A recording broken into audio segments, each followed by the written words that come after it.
ওকে, তো আজকে আমরা শিখব হোম ট্যাবের মধ্যে ফন্ট ফন্ট যে প্যানেলটা আছে সেটা সম্পর্কে। তো ফন্ট প্যানেল কোনটা আছে? ফন্ট প্যানেল আছে হচ্ছে আমার এইটা, এখান থেকে শুরু করে এটা হচ্ছে আমাদের ফন্ট প্যানেল। ঠিক আছে, তো আমরা ওটা সম্পর্কে আজকে জানবো, প্রত্যেকটা টুলসের কাজ কি সেটা জানবো। তো সবার আগে কি করব, সবার আগে আমরা একটা প্যারাগ্রাফ নিয়ে নেব যেটা আমরা শিখেছি।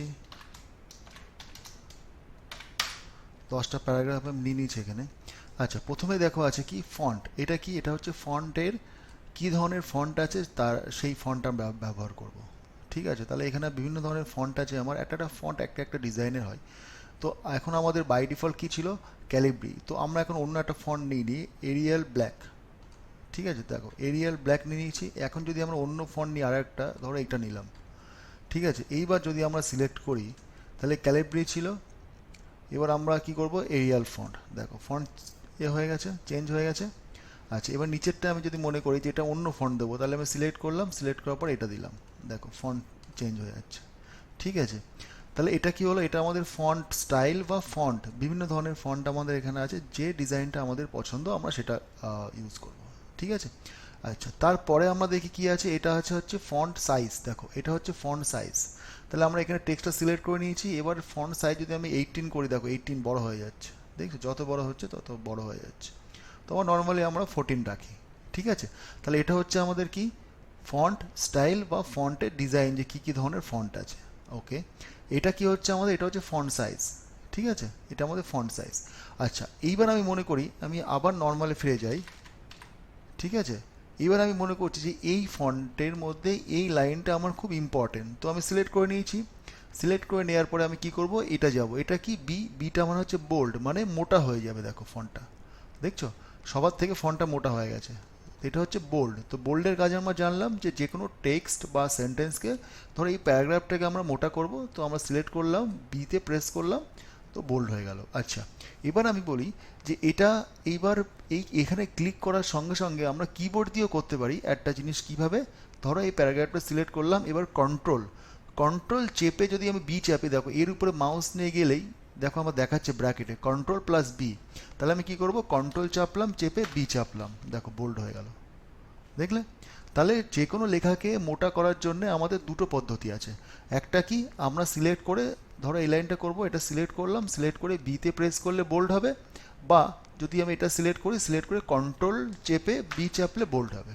ঠিক আছে, আচ্ছা তারপরে যেটা আছে এই আয়ের মতো আছে, এটা মানে হচ্ছে কি ইটালিক। তার মানে কি হবে, তার মানে আমার, ধরো আমি এই পুরো প্যারাগ্রাফটা কি করব, ইটালিক মানে হচ্ছে একটু রাইট সাইডে কাত হয়ে গিয়ে ফন্টগুলো যাবে। তাহলে কি হচ্ছে, আইতে ক্লিক করলাম, দেখো ফন্টগুলো দেখতে পাচ্ছ একটু রাইটে কাত হয়ে গেছে। আমি একটু সাইজে বড় করি তাহলে বুঝতে পারবো। দেখো নর্মাল ফন্ট কীরকম সোজা, আর যেই আমি ইটালিকে ক্লিক করলাম কি হলো, ফন্টগুলো টেরা হয়ে গেল একটু। ঠিক আছে, আচ্ছা এবার হচ্ছে কি, দেখো ইউ, ইউ এর নিচে একটা লাইন আছে, তার মানে কি আন্ডারলাইন।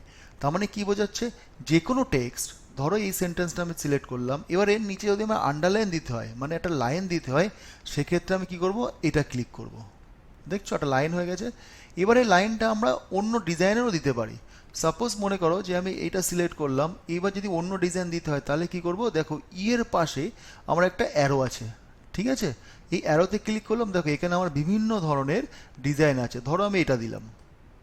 ঠিক আছে, দেখছো? তো আমি যদি বড় করে একটু লেখাটা, ধরো 18 করলাম, দেখো ইওর নিচে একটা কি আছে, আন্ডারলাইন, কিন্তু এটা ঝিকঝাক আন্ডারলাইন হয়েছে। ঠিক আছে, তো এটা হচ্ছে আন্ডারলাইন। আচ্ছা, এবার আমি মনে করছি যে আমার এর মধ্যে এই লেখাটা ভুল হয়ে গেছে, তাহলে কি করব, এটা আমি এই লেখার ঠিক মাঝখান দিয়ে একটা লাইন টেনে দেবো। ঠিক আছে, মানে অনেক সময় হয় না লেখাটা কেটে দেওয়া, ঠিক সেইভাবে কেটে দেবো। তো সেটাকে আমরা কি বলা হয়, এই যে এ বি সির উপরে দেখো একটা লাইন টানা আছে, তার মানে কি, স্ট্রাইক থ্রু। ঠিক আছে, তাহলে কি হবে, এই লেখার উপর দিয়ে একটা লাইন চলে গেল। ঠিক আছে, বোঝা গেল? আচ্ছা, এরপর দেখো এক্স এর নিচে টু আছে, তাই তো, এক্স এর নিচে টু আছে, তার মানে কি, সাবস্ক্রিপ্ট। আচ্ছা, আমি মনে করলাম যে এখানে আমি কি লিখবো, এখানে আমি লিখবো হচ্ছে এক্স টু। ঠিক আছে, এবার আমি কি লিখবো, এটাকে আমি একটু বড় করে দিই যাতে বুঝতে সুবিধা হবে। দেখো এবার আমি চাইছি টুটা ঠিক এক্স এর নিচে আসতে, তাহলে আমি কি করব, এটাকে ক্লিক করব। দেখো, দেখেছো এক্স এর নিচে টু আসলো, হয় না এইচ টু ও, তাহলে আমরা কি লিখবো, এইচ টু ও, আমরা এইভাবে লিখি তো, এইচ টু ও এটা জলের ফর্মুলা, তাই তো? তাহলে এই জলের যে ফর্মুলাটা আছে সেটা আমার টুটা তো এইচ এর নিচে হবে, সাবসেট, তাই তো? তাহলে আমি এখানে ক্লিক করলাম, দেখো H2O, বোঝা গেল? পারফেক্ট। আচ্ছা, এর ঠিক উল্টো হচ্ছে কি, এর ঠিক উল্টো হচ্ছে আমাদের সুপারস্ক্রিপ্ট। সুপারস্ক্রিপ্ট কী হবে? সুপারস্ক্রিপ্ট কী হয়, ধরো এক্স স্কোয়ার প্লাস এ square plus B square.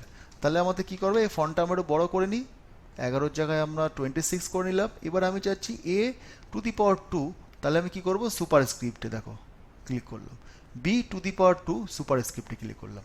Clear? তাহলে এই দুটো কাজ বোঝা গেল। আচ্ছা, এবার আমি চাইছি যে আমি পার্টিকুলার এই যে আন্ডারলাইনটা করলাম, এই টেক্সটার যে সাইজ আছে ফন্টের, সেটা আমি এখান থেকে না বাড়িয়ে আমি এখান থেকে বাড়াবো। দেখো একবার ক্লিক করলাম, এক বাড়লো, ঠিক আছে? দেখো 2 করে ফন্টের সাইজ বাড়ছে। আর ঠিক তার পাশেরটা কি আছে, ফন্টের সাইজ 2 করে কমবে। তার মানে কি হলো দেখো, ক্লিয়ার? তাহলে এই দুটো বোঝা গেল, ফন্ট ছোট আর বড় করার জন্য এই দুটো ব্যবহার করা হয়, ঠিক আছে? দেখছো? আচ্ছা, এইবার আমি চাইছি যে আমার এই লেখাটা সব বড় হাতের হবে, তাই তো? তাহলে আমি কি করব, লেখাটা সিলেক্ট করলাম, সিলেক্ট করার পরে দেখো এখানে আছে কি, সেন্টেন্স কেস, তাই তো? বা যে এটা আছে সেটা, দেখো আমাদের সেন্টেন্স কেস আছে, তার মানে কি হলো, নর্মাল সেন্টেন্স যে কেস থাকে সেটাই। আচ্ছা, আমি চাইছি সবগুলো বড় হাতের, তাহলে আমি কি করব, আপার কেস। আপার কেস মানে কি, সব বড় অক্ষরে লেখা হবে, দেখেছো? সব বড় হাতের হয়েছে। এবার আমি চাইছি যে এগুলো সব ছোট হাতের হবে, তাহলে আমি কি করব, লোয়ার কেস। বুঝতে পারলে? আচ্ছা, এইবার আমি চাইছি যে এটা ক্যাপিটালাইজ হবে। ক্যাপিটালাইজ মানে কি, প্রত্যেকটা ওয়ার্ডের প্রথম লেটারটা বড় হাতের হবে। দেখো ভালো করে লক্ষ্য করে দেখো, BNWITS সব বড় হাতের, ঠিক আছে? আচ্ছা, এরপরে যেটা আছে, এরপরে কি আছে দেখো, টগল কেস। তার মানে কি হবে, প্রথমটা ছোট হাতের হবে, তারপরে এগুলো বড় হাতের হবে, দেখছো? মানে কি হলো, ক্যাপিটালাইজের ঠিক উল্টোটা হয়ে গেল আমাদের এখানে, তাই তো? ক্লিয়ার? আচ্ছা, এরপরে এটা শিখলাম। আচ্ছা, এরপরে হচ্ছে আমরা কি করব, এই যে ফন্টের যেটা এফেক্ট দেওয়া যায় সেটা আমরা এখান থেকে দেখে নিই। তাহলে আমরা যেটা এফেক্ট দেবো সেটা আমরা সিলেক্ট করলাম, রিডিং ইজ ইজিয়ার, এটা আমরা সিলেক্ট করলাম। এবার এর মধ্যে যে স্টাইলটা আমরা দেবো এফেক্টটা, সেটা হবে দেখো, এটা দিলে এটা হচ্ছে, এটা দিলে এটা। ফন্টের এফেক্টের জন্য আমরা ব্যবহার করি, বা সিম্পল এখানে দেখো আউটলাইন দেওয়ার জন্য এটা ব্যবহার করা হয়, ঠিক আছে? তো এটা হচ্ছে আমাদের স্টাইল, তো আমরা এটা ইউজ করলাম, ফন্ট এফেক্ট, স্টাইল বলছি আমি, এফেক্ট, ঠিক আছে? আচ্ছা, এবার আমার মনে হচ্ছে যে এই লাইনটা খুব ইম্পর্টেন্ট, এটাকে হাইলাইট করা দরকার। তাহলে আমরা কি করব, লাইনটা সিলেক্ট করলাম, সিলেক্ট করার পরে দেখো এখানে আছে কি, হাইলাইট, টেক্সট হাইলাইট কালার। তাহলে এটাকে ক্লিক করলাম, দেখো হাইলাইট হয়ে গেল, দেখলে? আচ্ছা, এবার আমার মনে হচ্ছে এই লাইনটা আমি হাইলাইট করব, কিন্তু এর কালারটা চেঞ্জ করব। তাহলে কি হবে, অ্যারোতে ক্লিক করলাম, রেড করে দিলাম, সিলেক্ট করতে হবে আমার, হ্যাঁ, দেখছো হাইলাইট হয়ে গেল। এইবার আমি যে কোনো জিনিস, আমি যদি এটা একবার করি, তো আমি যেগুলো হাইলাইট করব, যেখানে সিলেক্ট করব আমার সেখানে হাইলাইট হবে। ক্লিয়ার?